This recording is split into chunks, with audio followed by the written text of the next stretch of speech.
Et en fait, non, c'est un pays qui réunissait très bien le côté comédie d'aventure, on part en vacances avec les copains dans un endroit paradisiaque, etc. Et en même temps où tout peut vriller très rapidement parce que le décor, enfin, c'est quand même assez dangereux. On peut rapidement se paumer dans la jungle, il y a des animaux assez bizarres.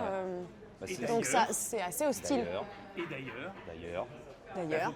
Et d'ailleurs. Le personnage, il se perd, il se perd. dingue. Exactement. Oui, il se perd. Moi, je me perds. On se perd. On part en excursion en fait dans des grottes. Et le guide avec qui on est tombe dans la grotte. Et du coup, on se retrouve en galère, sans téléphone, sans rien. Du coup, ils nous cherchent, eux qui sont restés à l'hôtel, nous cherchent partout. Et du coup, ils ne nous trouvent pas parce que la jungle est immense et elle est dense. Et du coup, ils retrouvent juste notre caméra. Et ils décident de la brancher pour voir un peu ce qui s'est passé et le déroulement des événements. Et on va voir des trucs de ouf.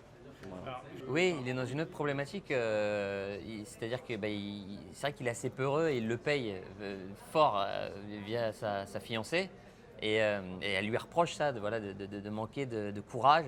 Et du coup, il doit se dépasser au cours de l'aventure pour reconquérir un peu sa bien-aimée. Et encore une fois, c'est ce qui m'est arrivé vraiment dans le film, parce que pour que le film se fasse, j'ai dû vraiment dépasser mes peurs. On parlait du parachute, donc jouer dans une scène à 4000 mètres d'altitude et après se jeter, descendre à 250 km/h tout en continuant à jouer la comédie, c'est pas rien. Sauter d'une falaise de 12 mètres aussi pour sauter dans l'eau, c'est pas rien non plus. Donc, je pensais que tu étais un grand sportif, tu aimais bien les sports extrêmes et tout. Ah ouais, non, pas du tout. J'aime bien le ski. Philippe, c'est un grand sportif dans la salle de sport.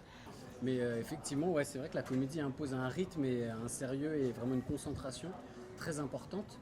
Enfin, tu me diras, j'ai jamais fait de film d'auteur ni de drame, donc je ne sais pas. C'est pas la question. Hein. Mais en tout cas, sur la comédie, il faut être très concentré. Oui, je suis d'accord avec lui. Ouais. En fait, tu veux dire que ça. Ouais. C'était super chouette d'être au Brésil, donc on va pas commencer à se plaindre en disant attends, on était au soleil, on buvait des jus de pastèque, tu te rends compte. Mais après, le but c'est pas de montrer aux gens que c'était difficile, hein. C'est toujours chouette quand les gens se disent vous êtes éclatés. Ce serait horrible qu'ils disent dis donc on voit que c'était galère. Là c'est que le résultat est pas top. Ah, il était chiant. Il était chiant, ouais. Mais c'est vrai que toute une partie tournait dans la jungle, donc il y avait un environnement assez hostile, donc c'était pas des vacances en fait. Donc non, c'était vraiment l'aventure. Et puis on était vraiment dans la jungle, du coup il n'y avait pas de loge, il n'y avait pas tout ça. Et ça c'était plutôt cool. Donc des fois on a peur et on le joue pas vraiment. On a vraiment la trouille quoi. Ouais. Par exemple, quand quand on tourne avec le Jaguar, on a vraiment flippé parce qu'il était tenu par une espèce de petit fil là. Et quand Vincent Dezagna s'est approché un peu près de lui, il a fait un vrai coup de griffe. Et on a tous eu un super mouvement de recul, mais on a vraiment eu peur parce qu'on s'est dit s'il s'énerve, c'est compliqué. Et puis même quand on fait du parachutisme, quand tu sautes d'un avion à 4000 mètres, tu dois jouer la comédie, tu dois donner ton texte, que tu sautes, tu es dans les airs, tu sais pas trop où t'es, truc machin. C'est un peu flippant quand même.